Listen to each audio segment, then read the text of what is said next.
The success or failure of your plastic pipe system depends on the strength of the pipe connections. Properly cemented joints are essential for a leak-free plastic pipe system. In this video, we'll show you how to join small diameter pipes the right way so you can have confidence in a job well done. Before you begin, make sure you're prepared with the right materials for the job: the proper primer, solvent cement, and, if necessary, cleaner, the right size applicator, pipe preparation tools, and enough people in your joining crew for the size of the job. Start by cutting the pipe as square as possible, using a power saw, miter box saw, or plastic tubing cutter. Check the end of the pipe to make sure it has been cut square. Remove inside diameter burrs or raised beads with an internal deburring tool, knife, or power beveling tool.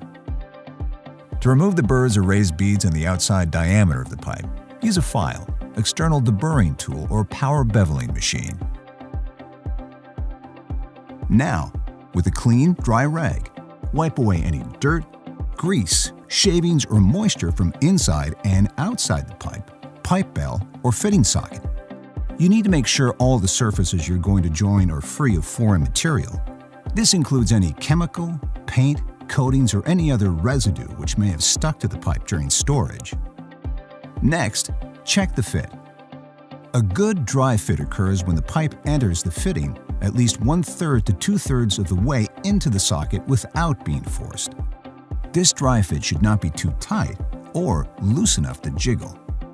A net fit occurs when the pipe bottoms into the fitting socket with no interference. Measure the fitting socket length and mark this distance on the pipe outer diameter to indicate to where the primer and solvent cement are to be applied. To ensure the fitting has been fully inserted, add some space to this distance to make a second check mark on the pipe, as the primer and cement will remove the first mark.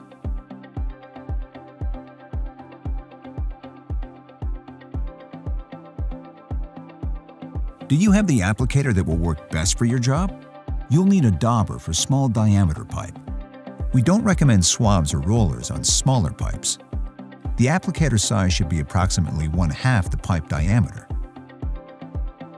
When handling primer and solvent cement, wear safety glasses to protect your eyes and nitrile gloves to protect your hands. And be aware, well-done solvent cement and primers are flammable and should not be stored or used near sparks, heat, flames, or other sources of ignition. Keep any equipment that causes sparks or flames, such as welding torches, away from the work area. Applying primer is an extremely important step in creating a first-class, long-lasting joint.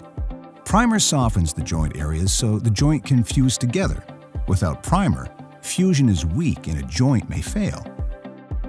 Before you prime, check the penetration or softening ability of the primer on a scrap piece by scraping a small amount.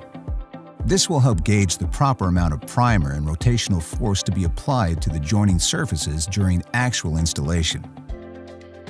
Now, apply the primer.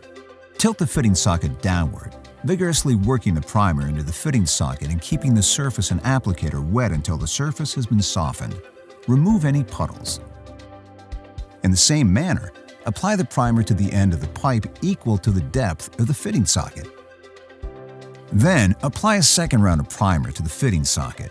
Don't allow primer to run down the inside of the fitting or pipe. In the case of bell end pipe, don't allow the primer to run past the bell socket into the pipe.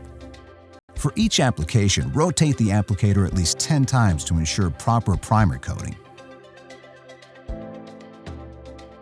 Shake the can of solvent cement. While the joining surfaces are still wet and without hesitation, apply the solvent cement in a full, even layer onto the pipe outside diameter, equal to the depth of the fitting socket. Then immediately apply a medium layer of solvent cement to the fitting socket. Without delay, apply a second, even layer of cement on the pipe. For each application, rotate the applicator at least 10 times to ensure proper cement coating. Most joint failures are caused by insufficient application of cement. Again, do not let the cement run down the inside of the fitting or pipe. Working quickly, assemble the pipe and fitting while the cement is still wet. If it's not completely wet, recoat before assembly. Push the fitting onto the pipe and rotate it an eighth to a quarter turn until it reaches the pipe stop. Do not continue to rotate the fitting after the pipe has reached the socket bottom. The checkmark measurement on the pipe will help verify that the pipe is fully inserted into the fitting socket. Hold the joint together for 30 seconds or more. This will eliminate movement or joint push-out. Finally, wipe off the excess cement, including the ring or bead around the socket entrance. This will help the joint to cure faster. Avoid disturbing the joint as it cures. Follow the Weldon Set and Cure timetable before handling or hydro-testing the piping system. As we finish up, let's review the 4 best practices of solvent cementing. You should apply a primer to make joining surfaces soft and semi-fluid. You should apply a generous amount of solvent cement. You should assemble while still wet and fluid. You should allow the cement to dry, set, and cure for strong joints. For more than 70 years, Weldon has been the global leader in solvent cement technology, not only because of our fail-proof products, but also because of our commitment to you, our customers. We're dedicated to providing you with the knowledge and education so that every job you perform delivers the best possible results. When it comes to joining your pipes, we know that trust can't be compromised, and we're proud to deliver the world's most trusted bond. Contact us to learn more and sign up for free in-person training.